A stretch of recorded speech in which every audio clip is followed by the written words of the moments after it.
ఓం విఘ్నేశ్వరాయ నమ. రామాయణము కిష్కింధకాండ 28వ అధ్యాయము. అప్పుడు ఆ వానరాలు అక్కడ కనిపించిన కందమూలాలు ఫలాలు అన్నీ కూడా కడుపు నిండా తిన్నాయి. తరువాత హనుమంతుడు స్వయంప్రభతో దశరథ మహారాజు కుమారుడైన రాముడు తండ్రికి ఇచ్చిన మాట ప్రకారము తన భార్య అయిన సీతమ్మతో తమ్ముడైన లక్ష్మణుడితో కలిసి అరణ్యవాసానికి వచ్చారు. కానీ సీతమ్మను రావణాసురుడనే రాక్షసుడు అపహరించాడు. అపహరించబడిన సీతమ్మను వెతుకుతూ వాళ్ళు కిష్కింధకు చేరుకున్నారు. అక్కడ సుగ్రీవుడితో మైత్రి కుదుర్చుకున్నాడు. సుగ్రీవుడు రాముడికిచ్చిన మాట నిలబెట్టుకోవటం కోసము 4 దిక్కులకు వానరాలను పంపించాడు. సీతమ్మను వెతకటం కోసం దక్షిణ దిక్కుకు యువరాజైన అంగదుడి నాయకత్వంలో వచ్చిన వానర సమూహంలో నేనొకడిని. నన్ను హనుమ అంటారు.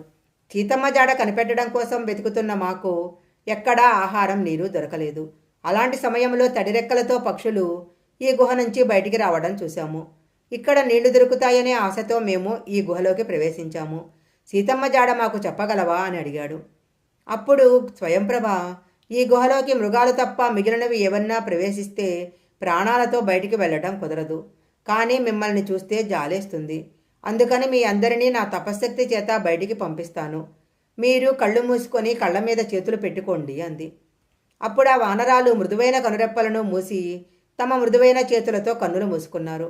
మళ్లీ ఉత్తర క్షణంలో కన్నులు తెరిచేసరికి వాళ్ళంతా వింజపర్వతం మీద ఉన్నారు. ఆ ప్రాంతంలోని చెట్లు పువ్వులతో పండ్లతో శోభిల్లుతుంది. అప్పుడు స్వయంప్రభ, మీరు ఈ గుహలో 4 నెలల పాటు ఉండిపోయారు అని చెప్పి గుహలోకి వెళ్ళిపోయింది. ఆ గుహలో వానరులు గడిపింది కొంత సమయమే అయినా ఆ గుహలో ఉన్నంతసేపు వాళ్లకు కాలం తెలియలేదు. అప్పుడు అంగదుడు, మనం ఆశ్వయుజ మాసంలో బయలుదేరాము. కానీ ఇప్పుడు వసంతకాలం వచ్చింది. మనల్ని 1 నెలలోపు వచ్చేయమని సుగ్రీవుడు చెప్పాడు. కానీ మనం కొన్ని నెలలు దాటిపోయాము. ఆలస్యమైతే అయ్యింది. కానీ ఇందులో సీతమ్మ జాడ తెలిసిన వాడు ఎవడన్నా ఉన్నాడా? ఎవడూ లేడు. సుగ్రీవుడు చాలా క్రోధ స్వరూపుడు. సుగ్రీవుడు ఎలాంటివాడో నాకు తెలుసు. ఆయన నన్ను ఇష్టంగా యువరాజును చెయ్యలేదు. రాముడు చేయమన్నాడని నన్ను యువరాజును చేశాడు. నేనంటే ఆయనకి చాలా కడుపు మంట. ఇప్పుడు నేను వెనక్కు వెళితే శత్రుత్వం తీర్చుకోవడానికి మంచి అవకాశం దొరికిందని మనందరి కుత్తుకలు కత్తరిస్తాడు. అందుకని మనం అక్కడికి వెళ్ళొద్దు. ఇక్కడే ప్రాయోపవేశం చేసి చనిపోదాము. నేను వెనక్కి రాను అన్నాడు. అప్పుడు మిగిలిన వానరాలన్నీ అంగదుడి బాధ చూడలేక కళ్ళు తుడుచుకొని మనము ఇక్కడే ప్రాయోపవేశం చేసేద్దాము అన్నాడు. అప్పుడు వాళ్లలో ఒకడైన తారుడు అన్నాడు, అంగదుడు చెప్పిన మాట నిజమే. మనం ఇక్కడ ప్రాయోపవేశం చేసి చనిపోదాము. నాకు ఒక ఆలోచన వస్తుంది. మనం ఆ స్వయంప్రభ గుహలోకి వెళ్ళిపోదాము. అందులో బోల్డన్ని చెట్లు ఫలాలు తేనె ఉన్నాయి. అవి తింటూ మనం అందులో ఉండిపోవచ్చు అన్నాడు. సామదాన భేద దండోపాయాలలో ఈ వానరాల మీద సామము కానీ దానము కానీ దండోపాయకాయం కానీ పనికిరాదు. అందుకని వీళ్ల మీద భేదం అనే ఉపాయం మాత్రమే ప్రయోగించాలి అనుకొని హనుమంతుడు ఇలా అన్నాడు. నాయన అంగద, నువ్వు చాలా గొప్పవాడివి. ఈ రాజ్యభారం అంతా వహించగలిగిన శక్తివంతుడివి. ఇవాళ నీ బుద్ధి యందు చిన్న వైకల్యం కనిపిస్తుంది. నువ్వు ప్రయోపవేశం చేస్తాను లేకపోతే గుహలోకి వెళ్ళిపోతా అంటున్నావు. నీతో పాటు మిగిలిన వానరాలు కూడా అలాగే చేస్తాము అంటున్నాయి. కానీ జరగబోయే పరిణామం ఎలా ఉంటుందో నేను చెప్తాను. నువ్వు కొంచెం ఆలోచించుకొని నిర్ణయం తీసుకో అన్నారు.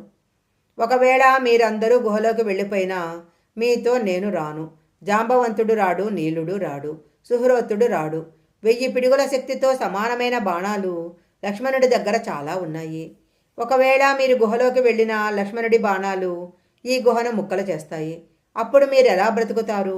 ఒకవేళ మీరందరూ గుహలోకి వెళ్ళిన కొంతకాలానికి మిగిలిన వానరాలకు తమ భార్యా పిల్లలు గుర్తుకొస్తారు. ఒకవేళ మీరందరూ గుహలోకి వెళ్ళిన కొంతకాలానికి మిగిలిన వానరాలకు తమ భార్యా పిల్లలు గుర్తుకొస్తారు. అప్పుడు వాళ్ళు నిన్ను విడిచిపెట్టి వెళ్ళిపోతారు. బంధువు అన్నవాడు లేకుండా నువ్వొక్కడివే అయిపోతావు.